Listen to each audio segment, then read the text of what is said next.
Bonjour, je suis Georges Caudron, mais je ne suis pas certain que vous reconnaissiez ma voix. Je suis seulement là pour vous dire que vous pouvez faire confiance à Guigui lorsqu'il vous parle d'une de ses séries préférées. Mais attention aux spoilers.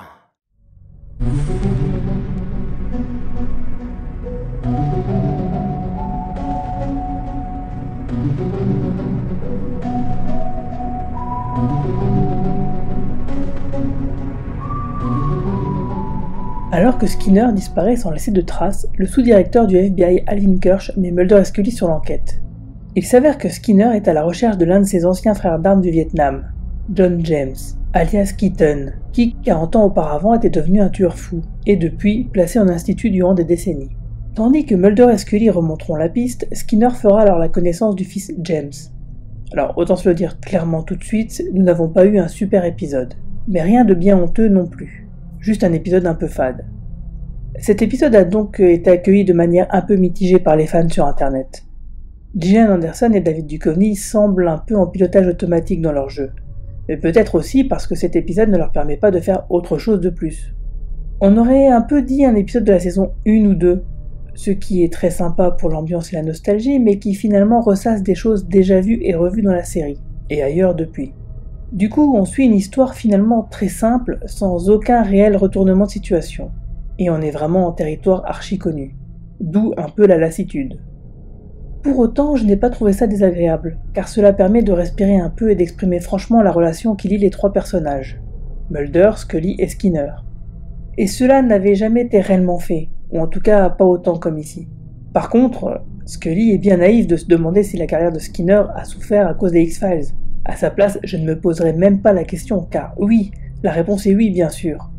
Sinon, la scène avec Alvin Kirsch, on sent bien que leur relation est plutôt apaisée avec Mulder et Scully, et que Kirsch ne peut s'empêcher de balancer des pics, mais ici c'est plutôt en mode un peu sympathique. Un cap a donc été franchi tout de même. La situation entre les personnages est différente, clairement.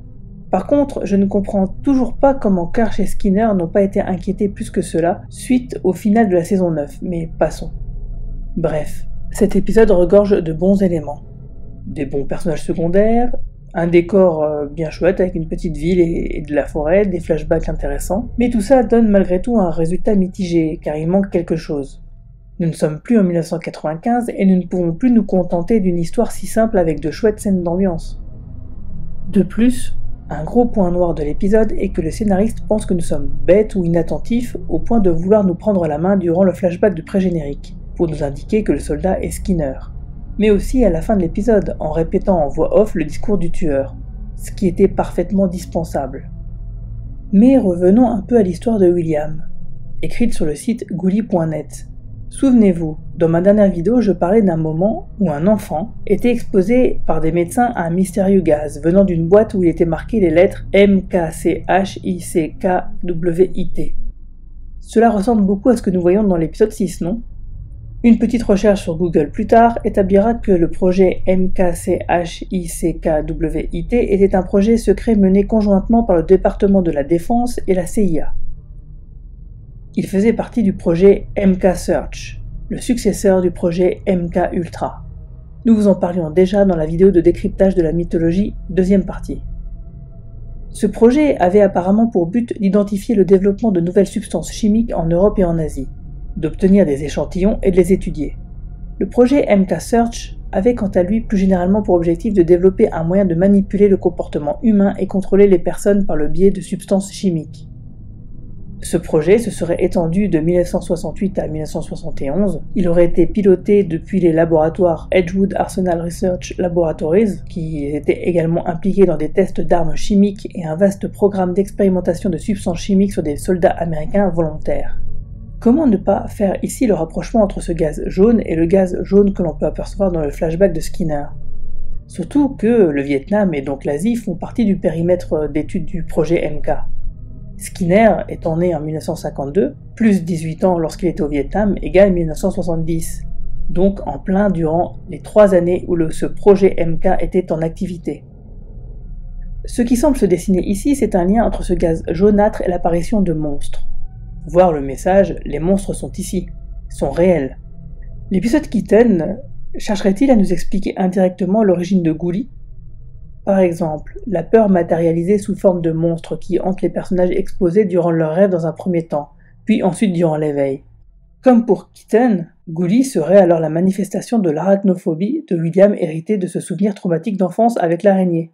Car souvenez-vous, le monstre est décrit dans un autre billet comme étant doté de 6 bras d'araignée. 6 bras plus 2 jambes, cela fait 8 pattes d'une araignée géante. Et si on se souvient d'un fameux épisode de la saison 3 déjà centré sur Skinner, La Visite en français, ou Avatar en version originale, on pourrait aisément penser que la vieille dame, la succube, comme l'appelait Mulder, cette vieille dame était une figure imaginaire en tant Skinner, qui a aussi été exposée au gaz jaune de Vietnam. L'origine de cette vieille femme veillant sur Skinner viendrait peut-être également de là. On pourrait même jeter un nouveau regard sur l'épisode Insomnie dans la saison 2, avec ces vétérans du Vietnam fuyant le sommeil pour ne pas être confrontés à des fantômes qui les hantent et menacent de les tuer durant leur sommeil. Pour en savoir plus, je vous renvoie également à la vidéo de décryptage de la mythologie. Cet attachement à la mythologie un peu déguisée me donne l'espoir que Soloner est faussement anodin, et qu'il joue un rôle important dans le final de la saison. C'est en tout cas la promesse de la grosse bande-annonce que nous avons vue il y a quelques semaines, qui nous affirmait que le 5e épisode serait le point de départ d'un arc, d'où les affaires suivantes culmineraient vers l'ultime épisode. Donc, que des éléments de ces derniers épisodes, indépendants, allaient servir l'épisode final. J'espère vraiment que ça va être le cas. Et vous, qu'avez-vous pensé de cet épisode ? Je vous invite à venir en discuter avec moi en commentaire, et je vous donne déjà rendez-vous pour la fin de la saison. Je pense que je ferai une dernière vidéo sur les derniers épisodes de la saison 11 au moment de la diffusion sur M6. D'ici là, je vous dis à bientôt, mais n'oubliez surtout pas que... La vérité est ailleurs.